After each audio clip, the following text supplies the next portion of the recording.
also loved to study their forefathers. Their attention was focused on the cultures and cities of the 2nd and 3rd millennia BC.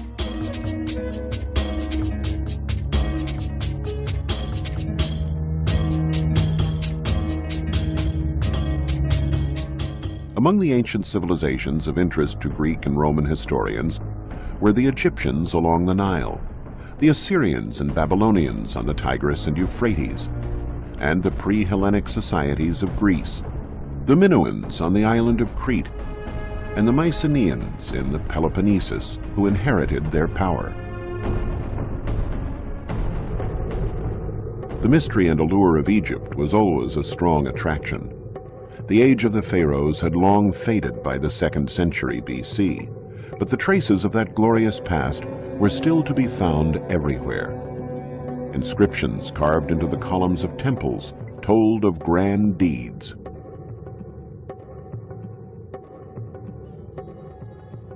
Historians were fascinated with the story of the great Egyptian pharaoh Thutmose III, inscribed into the columns of the temple at Karnak. Thutmose had organized a great military campaign to conquer the Near East in the 15th century BC.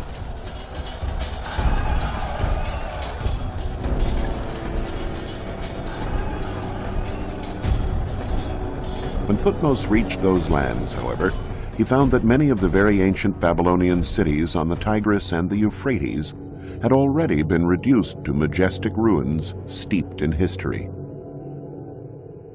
Of those ghost cities, one in particular has had an irresistible allure for historians: Ebla. Ebla was a legendary Assyrian city north of the Euphrates and the capital of an important ancient kingdom. But the ensuing centuries buried the ruins in sand, erasing all traces of the settlement from human memory. Apart from the inscription at Karnak, all that had remained of Ebla was a citation in the Bible.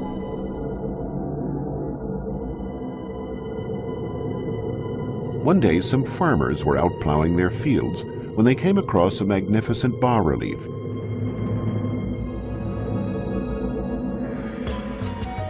The news attracted an Italian archaeological team who unearthed pottery, elaborate utensils, and the torso of a statue bearing a votive inscription that clearly specified the name of the city.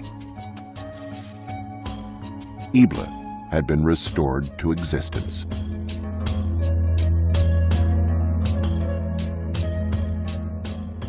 But the most sensational discovery came in 1975, when the Italian team unearthed 17,000 tablets bearing cuneiform text dating back to 2300 BC. Once translated, they were discovered to be commercial treaties and administrative and legal documents. Paradoxically, that immense treasure was preserved through the millennia thanks to a violent act of destruction. Around 2300 BC, the city was attacked and razed to the ground by King Sargon of Akkad.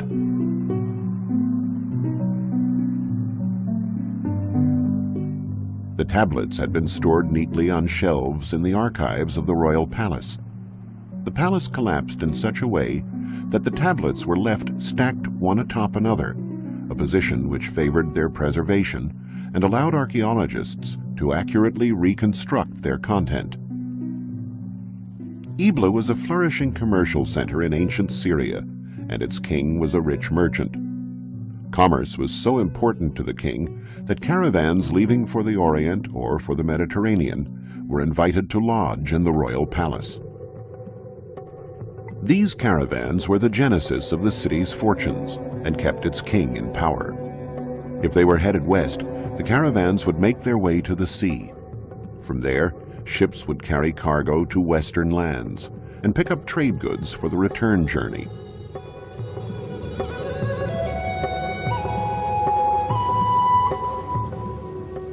Some of the goods that traded hands included fine pottery and art, but also much-needed metals for weapons and armor. Sailing the Mediterranean at that time, however, was a great risk.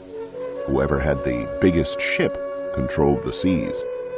And for a long time, it was a population known for acts of piracy who dominated the Mediterranean, the Mycenaeans. Between Mycenaean Greece and the Orient, there was a city that preyed on ships traveling along the Hellespont toward the Black Sea, the legendary Troy. The Mycenaeans fought a war against this city that has captured the imagination of historians and generations of students.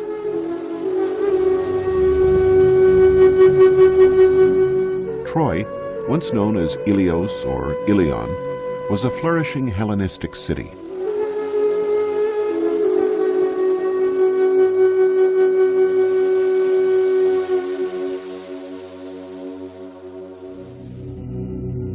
It was also one of the greatest mysteries challenging archaeologists. Many dedicated long years of their lives searching for it, lured by the fabulous treasures it promised. But it was not easy to rouse the beautiful Helen, the brave Hector, or King Priam from their slumber.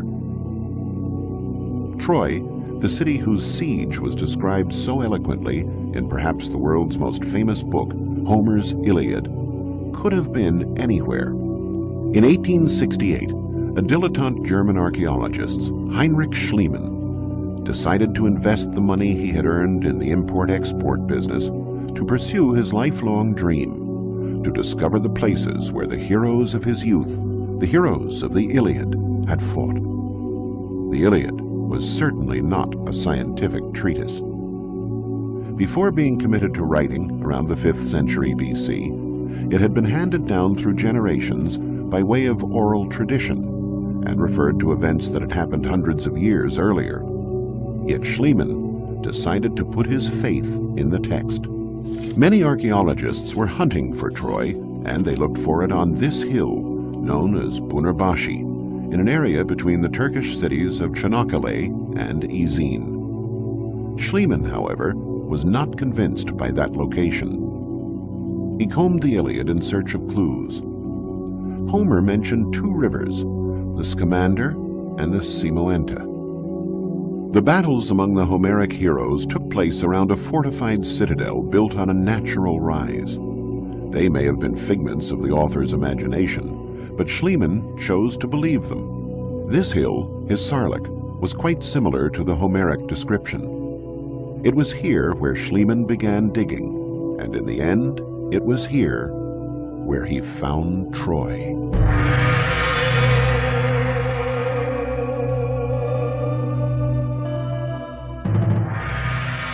Nine different cities, one built upon the ruins of another, emerged from the excavations.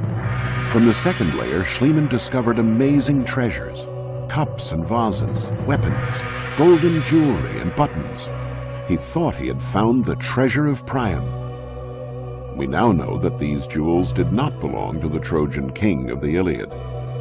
Modern archaeology, a science based on rigorous analytical methods far removed from the intuition that guided Schliemann, has dated the objects to several centuries before the Battle of Troy, attributing them to a royal family from the 3rd millennium BC. But for the German archaeologist, the findings were none other than the treasure of Priam. His belief was supported by the evidence of fire in the layer where he found it. And Homer had said that Troy was burned to the ground by the Mycenaeans, who entered the city after a 10-year siege thanks to the stratagem of the Trojan horse, which now stands in replica on the site. Schliemann thought that the Troy attacked by the Mycenaeans was the same fortified city he had excavated, laid out in this plan, dating back to the 3rd millennium BC. A city surrounded by walls barely 400 feet in diameter would hardly have stood up to 10 years of siege, nor been able to house Priam's court. According to recent studies by teams at the universities of Tübingen and Cincinnati, in the 2nd millennium BC, the era of the Mycenaeans' conflict, Troy was encircled by these much more extensive defensive walls, and probably grew even more toward the end of the 1st millennium BC. Relying on descriptions in the Iliad and taking into account recent archaeological discoveries that have uncovered new portions of the ancient city, we can now relive the legendary Mycenaean siege of Homer's Troy.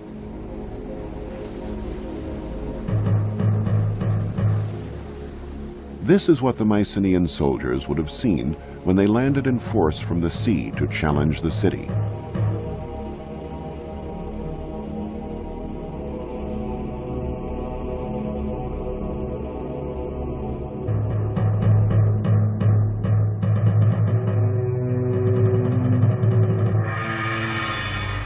The sight of menacing warships headed for Troy was probably not unusual for King Priam and his people.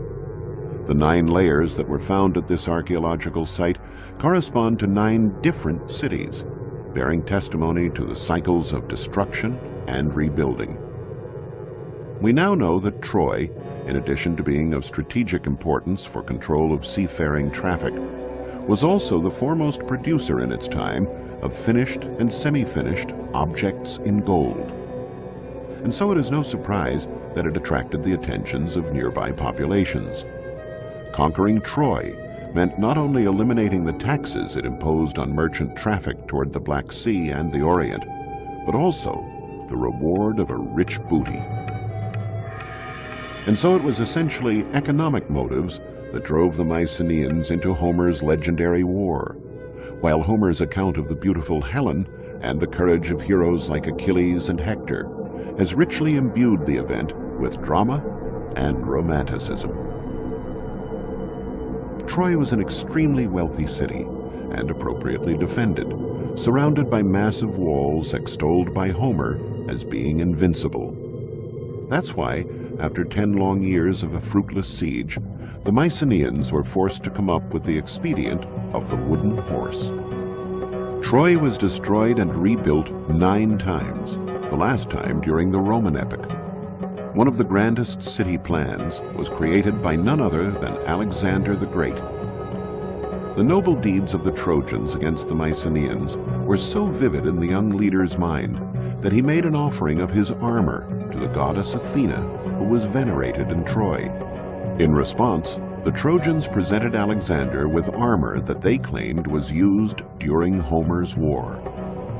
The historians Strabo and Plutarch both reported the anecdote that Alexander the Great always wore that armor into battle, considering it to be a sacred symbol. In the 1800s, it was believed that this fortified city was of medieval origin, so archaeologists never bothered to dig within its walls in search of evidence of ancient civilizations. However, the nature of the location and the massiveness of the walls attracted Schliemann's attention. He had crossed through this area on the Peloponnesus on the search for Troy, and was quite struck by these enormous stacked masses located near modern-day Argos. His mind was flooded with the images of the myths of his childhood and the words of Homer, who made mention of only one Mycenaean city girded by walls, the legendary Tiryns, built by the giant Cyclops. Schliemann, inclined to live out the dreams of his youth and to take seriously the contents of ancient books, refused to accept the idea that that gigantic fortress dated back only to the Middle Ages. Those rocks inspired in him legends and myths hailing from the dawn of time. And there was also the Greek historian Pausanias, who confirmed the Homeric accounts about the existence of Tiryns. Pausanias had even gone so far as to compare the grandeur of the fortifications of Tiryns to the pyramids of Egypt. So somewhere near Argos, there still had to be those Cyclopean walls. Such a grandiose monument could not have simply vanished into thin air. And once again, the excavations vindicated Schliemann. At the top of the citadel, the ruins of a marvelous palace were found, with frescoes in Minoan style dating back to the 2nd millennium BC. It was the Fortress of Tiryns. And once again, a destructive war was the reason for the preservation of all that beauty. The upper floors of the palace, collapsing onto those below, had filled the frescoed rooms with debris. The fire set by the invaders then melted the bricks, creating a sort of shell that preserved the remains of the palace. But who were the powerful invaders able to destroy such a powerful city protected by these imposing walls?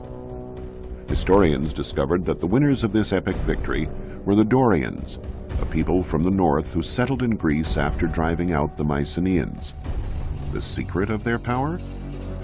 Their weapons were made of iron, a material unknown to the Mycenaeans, who fought with more brittle bronze weapons. The strength and audacity of Achilles' heirs availed them little. Their swords shattered as soon as they touched those of their enemies.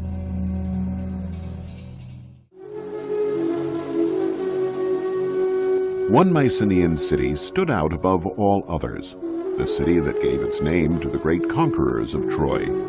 It was called Mycenae, a city recorded by Homer as having an abundance of gold.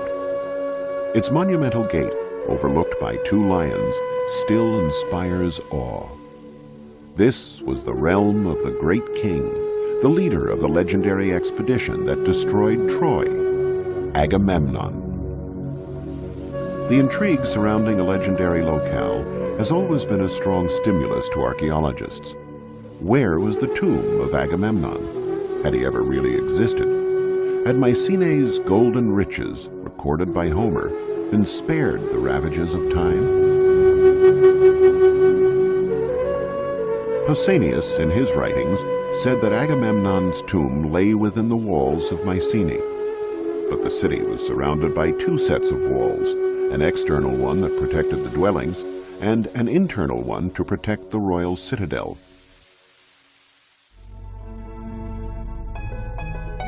The search carried out within the external walls proved vain until Schliemann arrived on the scene.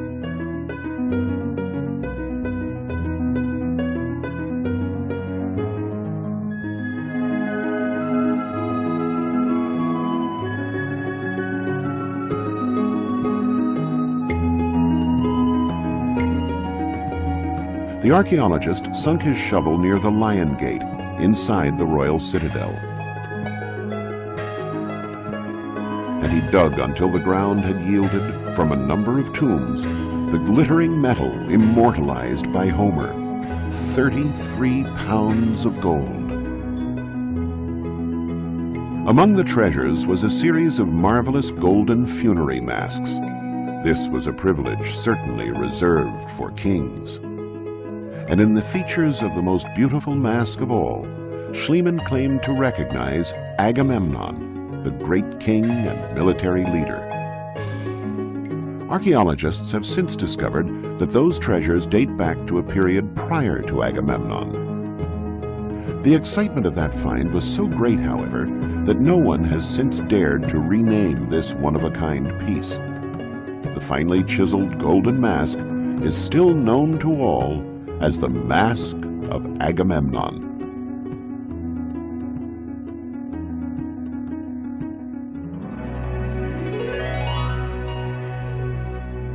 Schliemann had reached the heart of the Mycenaean civilization, the legendary home of its great king. And of course, a great king needs a great palace. Entering these rooms, recreated here according to Homer's description, we can see what a profound influence the Mycenaean culture had on the Greeks. The Mycenaean civilization handed down its own image to posterity, partially through architecture.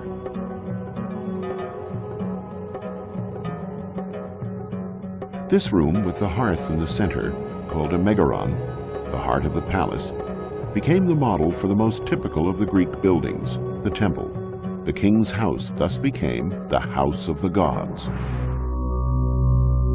Mycenae was a city of which legends were made, as was Tiryns and the incomparable Troy. The legends and the mythic heroes that accompanied them would have remained only that, pure fiction, if not for modern-day heroes like Heinrich Schliemann, men who follow their passions, pursuing a knowledge of humanity that enriches us all. We lay bare the paths of civilizations of heroes that came before, for a better understanding of the possible hero who sleeps within us all.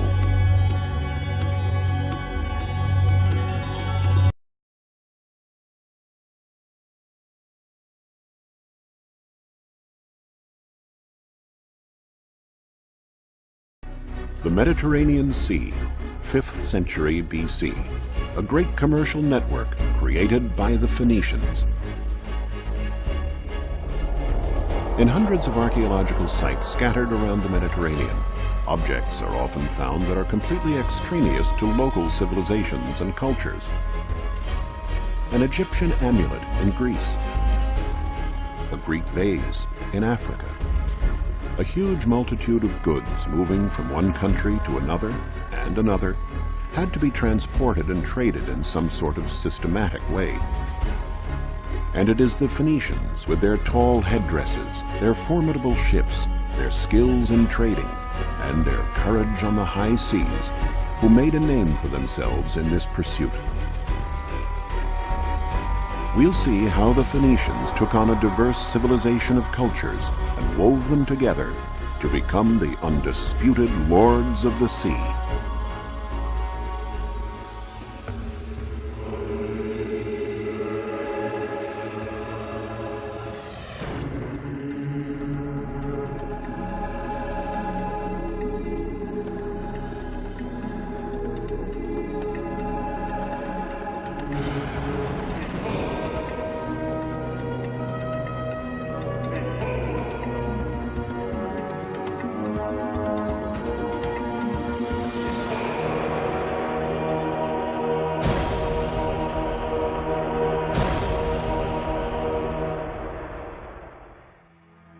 The Phoenicians originally came from what is modern-day Lebanon.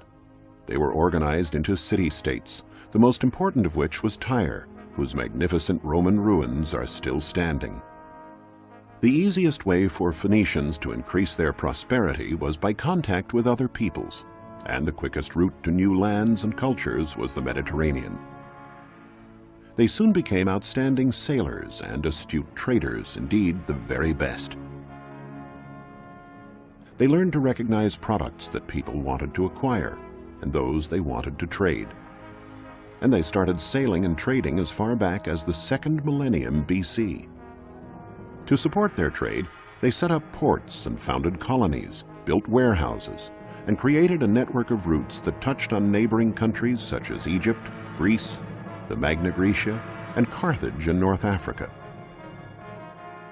Then they went on to reach Sardinia, the Mediterranean and Atlantic coasts of Spain, and farther south along the coast as far as Senegal, and north to England and Ireland. A network of this size with hundreds of colonies and thousands of ships had to be well coordinated. For years, scholars speculated as to how the Phoenicians were able to communicate with each other in those remote times, to organize warehouses and trade in such a variety of goods. It was the discovery of this sarcophagus of the Phoenician king Ahiram, which dates back to the 13th century BC, that enabled archaeologists to understand the reasons for such great organizational skills. Engraved on the sarcophagus is the most ancient example of writing in alphabet form. It is composed of letters and not hieroglyphics. The Phoenicians were the first to invent an alphabet, a factor that proved indispensable in establishing their great trading network. We can get an idea of how extraordinary this innovation was from this comparison. On the right, we see 2 Egyptian hieroglyphics, and on the left, 2 letters from the Phoenician alphabet, an M and an H. By assembling these letters, the reader now didn't have to interpret a concept represented by a hieroglyphic or picture. He had a specific code that always remained the same and had the same meaning for whomever was reading it. The commanders of the Phoenician fleets had to have many skills. They not only needed expert knowledge of the sea and foreign lands, but they had to know the art of trading as well, what to buy, what to sell. One precious cargo of theirs was the mythical cedar of Lebanon, an excellent timber for building sturdy cargo vessels and warships. The timber could be bought in Baalbek, situated in the mountains that formed a backdrop to the Phoenician cities in Lebanon. In the Hellenistic period, the city of Baalbek was known as Heliopolis, City of the Sun. By studying the meaning of these swastikas and other evidence, such as the different colors of columns at this site, Archaeologists discovered that the enormous temple that dominated the city was dedicated to the sun god, after which the city was named. But why were the columns painted in different colors? The mystery can be solved when the columns are linked to the cardinal points. The dark columns were placed to the west, while the lighter colored columns were set to the east.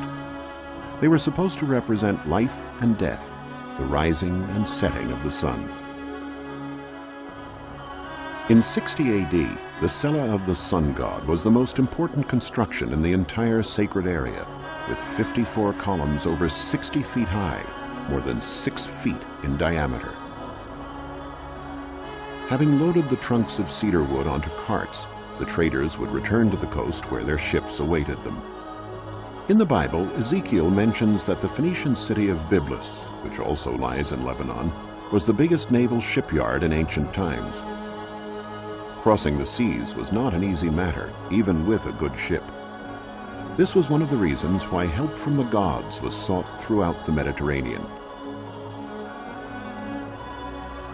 These precious bronze statues covered in gold leaf have a strange headdress. It is a libad, which is typical of the Phoenicians. The statues have been found in great quantities in Byblus. They were votive objects used to invoke the favor of the gods. They were found at one of the most important places of worship for the Phoenician religion, the Temple of the Obelisks. In Byblus and other Phoenician cities, the remains of numerous Phoenician cargo ships have been found. The typical ship was 65 feet long and over 16 feet wide, large enough to carry a great deal of the precious cedar, as well as luxurious fabrics dyed with a reddish-purple pigment known as murex. The Phoenicians took their name from these fabrics. Phoenix, Phoenician, comes from the Greek word phoin, or red. This precious cargo could have been exchanged in any port. But a wise fleet's commander might seek out a product that could be worth its weight in gold, a kouros. A kouros is an exemplary model of harmony and proportion in the male body. Many of these statues, dating from the Archaic period, were discovered on the island of Rhodes near Comoros.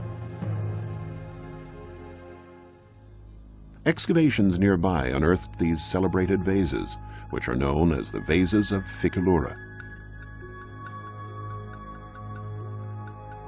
This concentration of arts and craftsmanship on this island can be explained by the fact that Rhodes lay at the hub of important trading routes.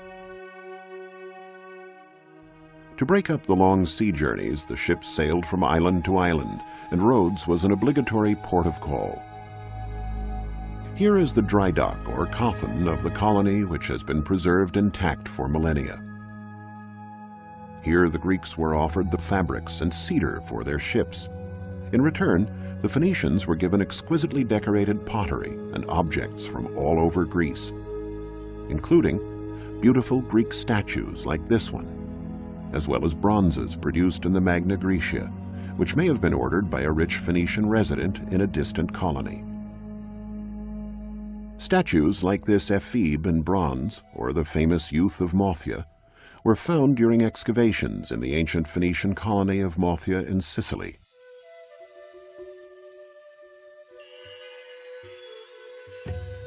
The statues testify to the level of Phoenician trading in the Mediterranean, a veritable cross-cultural exchange. The ship, now loaded with vases, statues, and jewels, continues its journey to the west. It sails past the Pillars of Hercules at the Isthmus of Gibraltar and heads south along the Atlantic beaches of Africa between Morocco and Guinea. The Phoenicians were the only people brave enough to venture into the Atlantic.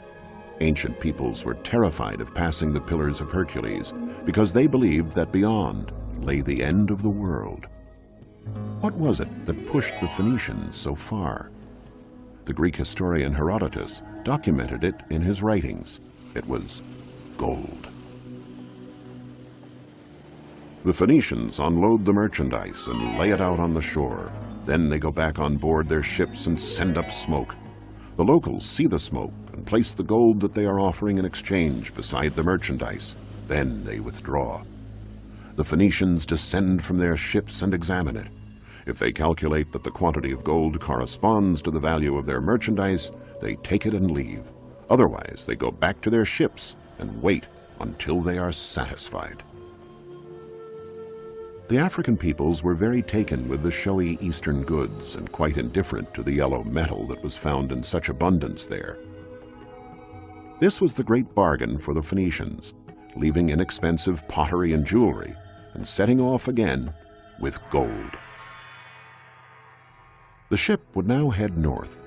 Excavations in England and Ireland have revealed that the Phoenicians reached even these far-off lands. Numerous finds have indicated that in exchange for pottery and jewelry, the northern peoples gave tin, a metal that was in great demand for producing bronze and the other alloys used by the Phoenicians and Greeks. Ireland was the most northerly landing point for Phoenician voyages, and having traded their goods, the sailors could now make the return journey. The trips always held the portent of danger. In the storms of the North Atlantic, the brave commanders would safeguard their ships and cargoes by tying themselves to the bow so that they could see more clearly and avoid the cliffs. It was from there that they gave instructions to the crew. If they were lucky enough to make it through, they would head south to the Phoenician colony of Cadiz. Here the Phoenicians bought iron and paid for it with gold. Then they traveled on to Majorca, and from there to the rich colonies of Sardinia. It's here that an archaeological dig uncovered a gold mine, not a seam or stratum of gold, but a huge array of precious gold jewelry, now on display in the Archaeological Museum in Cagliari.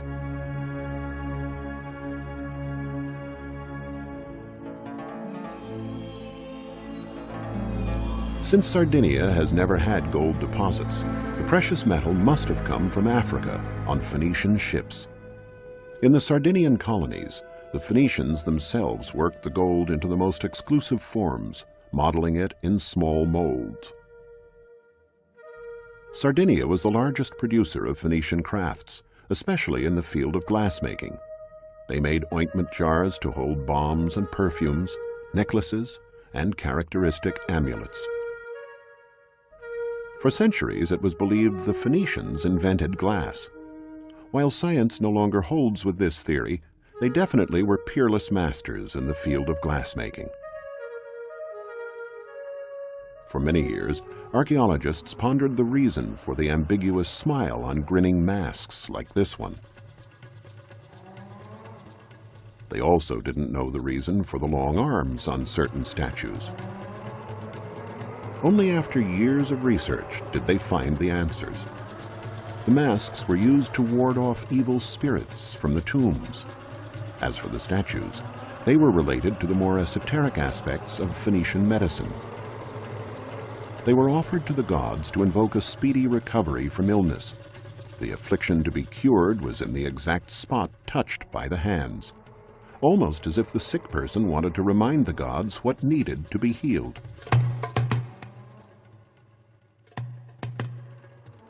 Walls and the sea. A combination like this generally implies that we are dealing with a Phoenician emporium or trading center. The archaeological site of Tharos in Sardinia may not have any large architectural structures still standing, but it is one of the most eloquent when it comes to ancient urban design. Here, Phoenicians would have traded the iron, lead, and part of the tin and gold they had for precious jewels. Tharos was one of the largest producers of jewelry of the period. Among the many Phoenician remains here is a completely extraneous round construction called a nuraghe that was typical of the Pelites, the ancient inhabitants of Sardinia who were conquered by the Phoenicians. This is how the village would have looked about 3,000 years ago. The Nuragic civilization is very ancient, dating back to the 2nd millennium BC.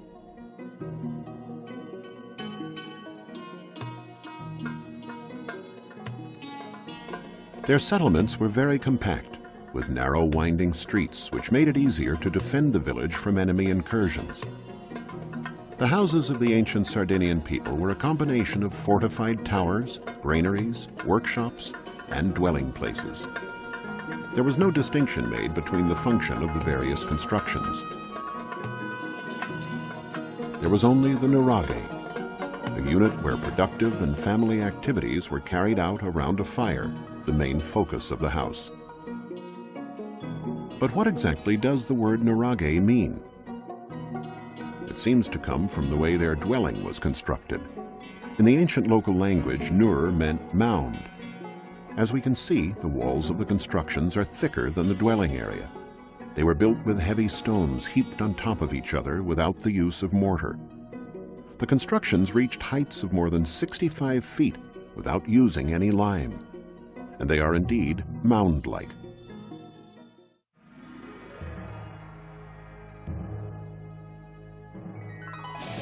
Phoenician ports, like this one in Nora, all had something in common. They were situated near promontories. In this way, ships could be moored on both sides of the promontories, creating a larger dock area. The only thing the Phoenicians looked for was to be able to land quickly, get their business done, and then set sail again. These are the foundations of the Phoenician quarter in Nora. Although it's worlds away from the Romans' concept of living, with the Romans preferring large, orderly quarters equipped with many services and amenities, the Phoenicians did share the Romans' love of thermal baths. The baths here in Nora are decorated with rich mosaics. The theater here is also quite spectacular. Dating from the 2nd century AD, it is one of the most fascinating monuments in all of Sardinia.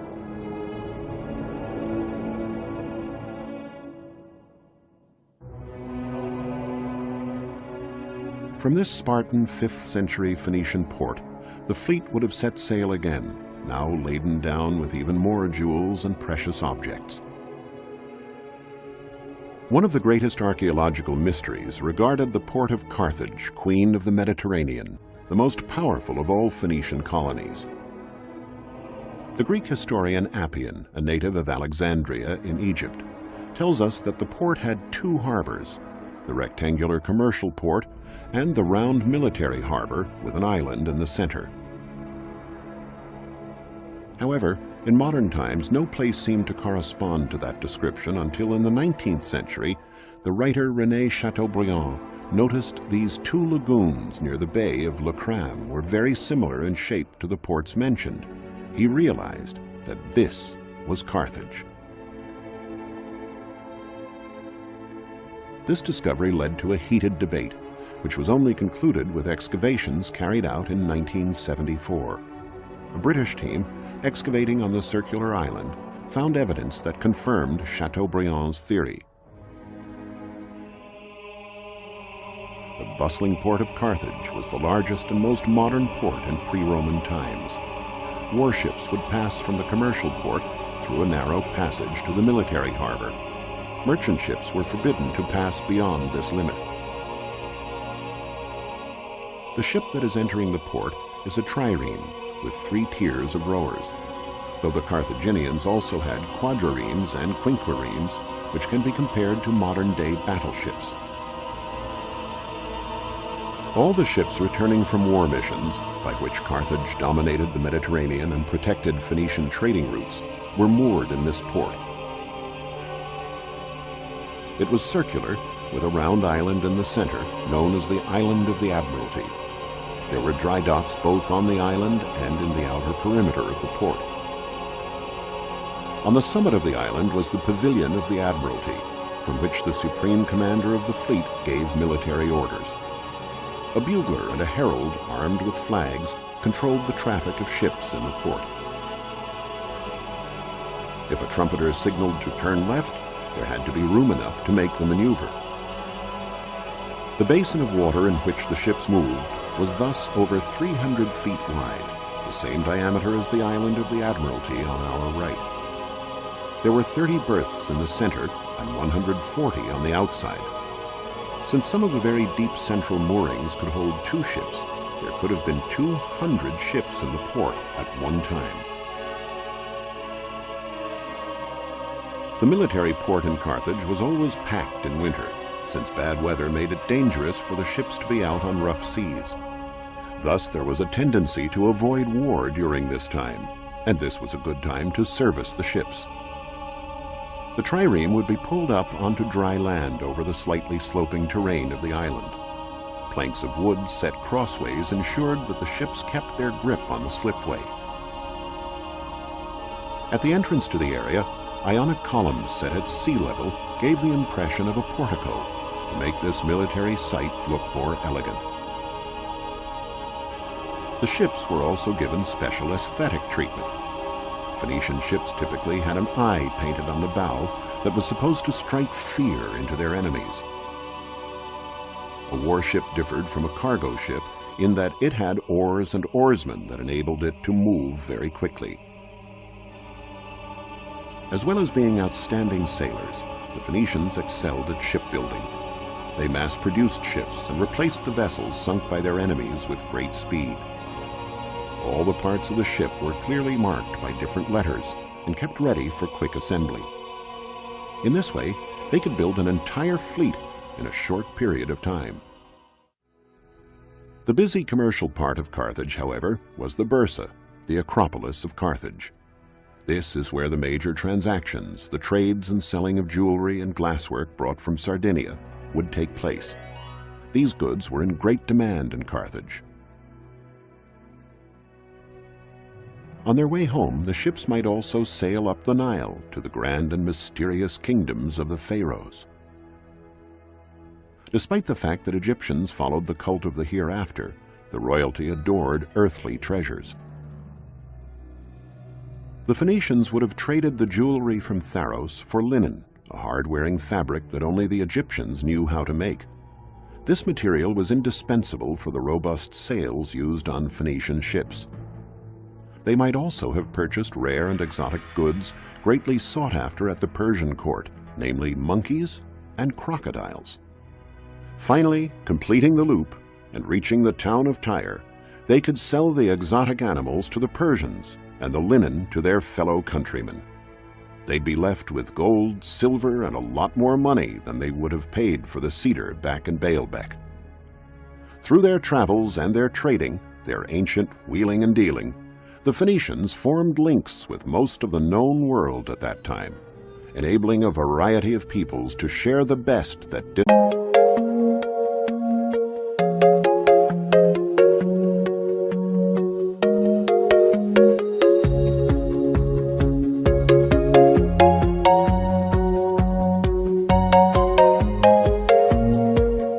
Romans also loved to study their forefathers. Their attention was focused on the cultures and cities of the 2nd and 3rd millennia BC.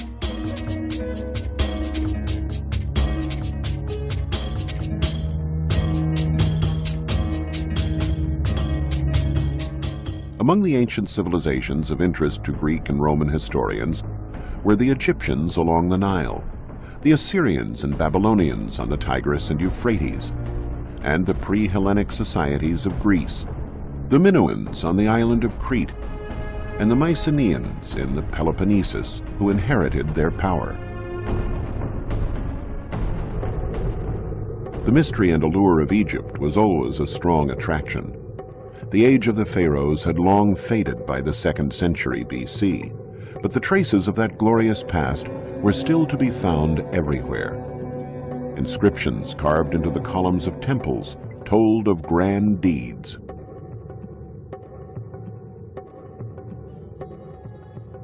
Historians were fascinated with the story of the great Egyptian pharaoh Thutmose III, inscribed into the columns of the temple at Karnak. Thutmose had organized a great military campaign to conquer the Near East in the 15th century BC.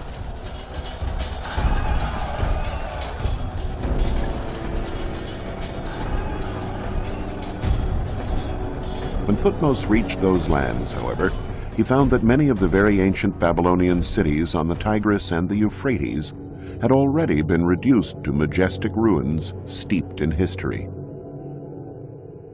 Of those ghost cities, one in particular has had an irresistible allure for historians: Ebla.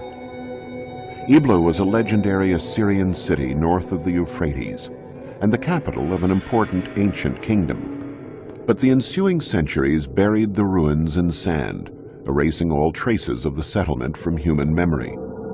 Apart from the inscription at Karnak, all that had remained of Ebla was a citation in the Bible.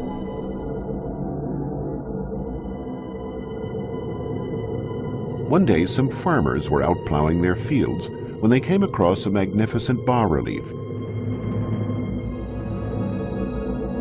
A city that has captured the imagination of historians and generations of students.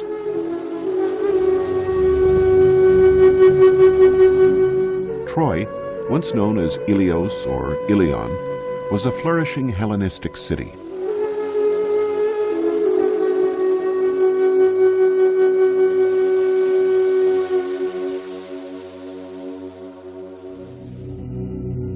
It was also one of the greatest mysteries challenging archaeologists. Many dedicated long years of their lives searching for it, lured by the fabulous treasures it promised. But it was not easy to rouse the beautiful Helen, the brave Hector, or King Priam from their slumber. Troy, the city whose siege was described so eloquently in perhaps the world's most famous book, Homer's Iliad, could have been anywhere.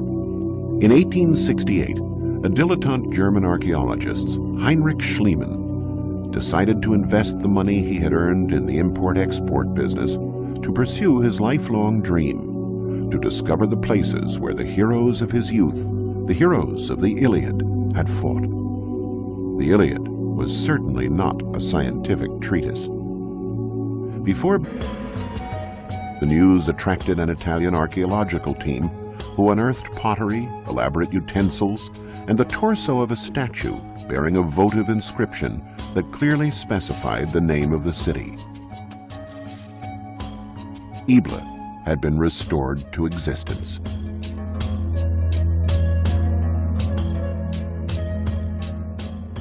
But the most sensational discovery came in 1975, when the Italian team unearthed 17,000 tablets bearing cuneiform text dating back to 2300 BC.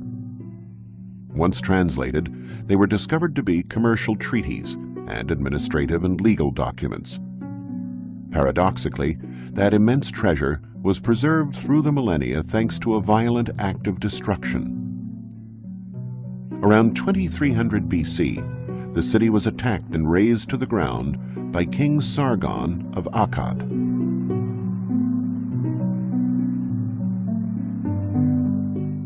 The tablets had been stored neatly on shelves in the archives of the royal palace. The palace collapsed in such a way that the tablets were left stacked one atop another, a position which favored their preservation and allowed archaeologists to accurately reconstruct their content. Ebla was a flourishing commercial center in ancient Syria, and its king was a rich merchant. Commerce was so important to the king that caravans leaving for the Orient or for the Mediterranean were invited to lodge in the royal palace. These caravans were the genesis of the city's fortunes and kept its king in power. If they were headed west, the caravans would make their way to the sea. From there, ships would carry cargo to western lands and pick up trade goods for the return journey.